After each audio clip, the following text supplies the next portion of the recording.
लोकसभा चुनाव से पहले कांग्रेस आलाकमान सीट फार्मूले को लेकर कई बैठकें कर रहा है। दरअसल इंडिया गठबंधन में अभी सीट शेयरिंग का फार्मूला तय नहीं हो पाया है। सूत्रों की माने तो एक बैठक में केंद्रीय नेतृत्व ने राज्यों के साथ तालमेल को लेकर कई मुद्दों पर तस्वीर साफ की है। बताया जाता है कि इस मंथन में कांग्रेस कुछ मुद्दों और फार्मूलों पर पहुंची। सूत्रों की माने तो पार्टी के भीतर इस बात पर स्पष्टता आई है कि वह आगामी लोकसभा चुनाव में लगभग 280 से लेकर 290 सीटों पर अकेले चुनावी मैदान में उतरेगी। 100 सीटों पर वह इंडिया के घटक दलों के साथ तालमेल करेगी और चुनावी मैदान में जाएगी। पिछले हफ्ते कांग्रेस में प्रदेश नेतृत्व में हुई बैठकों में कई चीजें तय की गई हैं। कांग्रेस के भीतर सहमति बनी कि 10 राज्यों में कांग्रेस अकेले चुनावी मैदान में जाएगी। 9 राज्यों में वह क्षेत्रीय दलों के साथ तालमेल बनाकर उतरेगी। अकेले जाने वाले राज्यों में नॉर्थ ईस्ट और केंद्रीय शासित राज्य भी शामिल हैं। जिन राज्यों में कांग्रेस अकेले चुनाव लड़ने की योजना बना रही है उनमें गुजरात, हरियाणा, असम, आंध्र प्रदेश, मध्य प्रदेश, तेलंगाना, हिमाचल प्रदेश, कर्नाटक, केरल, राजस्थान, छत्तीसगढ़, उत्तराखंड और ओडिशा शामिल है।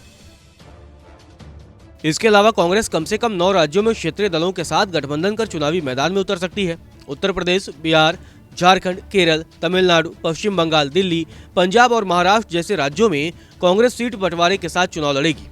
कांग्रेस आलाकमान ने प्रदेश के नेताओं से साफ कह दिया है कि इंडिया ब्लॉक में सीट शेयरिंग पर अंतिम फैसला लोकसभा की तस्वीर को ध्यान में रखकर किया जाएगा। पार्टी ने तय किया है कि पिछले लोकसभा चुनाव में कांग्रेस जिन सीटों पर नंबर 2 पर थी वहां किसी भी तरह का तालमेल नहीं होगा। उन सीटों पर कांग्रेस खुद अपने उम्मीदवार उतारेगी। इंडिया गठबंधन से सीट शेयरिंग के दौरान कांग्रेस 2 संसदीय चुनाव और उसके बाद हुए असेंबली चुनाव के नतीजों के आधार पर सीट बंटवारे की बात करेगी।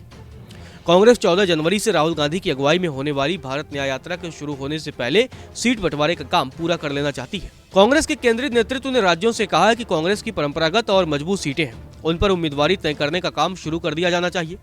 सोमवार को एनसीपी सांसद सुप्रिया सुले ने मीडिया में संकेत दिया है कि महाराष्ट्र में महाविकास आघाड़ी के बीच सीट बंटवारे का फॉर्मूला तय हो चुका है। जल्द ही राज्य में इसे अंतिम रूप देकर इसका औपचारिक ऐलान भी किया जाएगा। सुले का कहना था कि दिल्ली में कांग्रेस, एनसीपी, यूबीटी के नेताओं की बैठक में फॉर्मूले पर आम सहमति बनी है। बैठक में भाग लेने वाले नेताओं में उद्धव ठाकरे, शरद पवार, सोनिया गांधी और मल्लिकार्जुन खड़गे और उनकी संबंधित पार्टियों के दूसरे सीनियर नेता भी शामिल थे। सुले का कहना था कि सीट बंटवारे के फॉर्मूले पर काम हो चुका है और 1 हफ्ते के भीतर इसका ऐलान भी हो जाएगा। नमस्कार, मैं हूं मानक गुप्ता। अगर आपको हमारा ये वीडियो पसंद आया हो तो इसे लाइक और शेयर जरूर करें और हाँ, हमें सब्सक्राइब और फॉलो करना ना भूलें ताकि आप देश और दुनिया की कोई खबर मिस ना करें। तो जुड़े रहिए हमारे साथ और देखते रहिए न्यूज़ 24।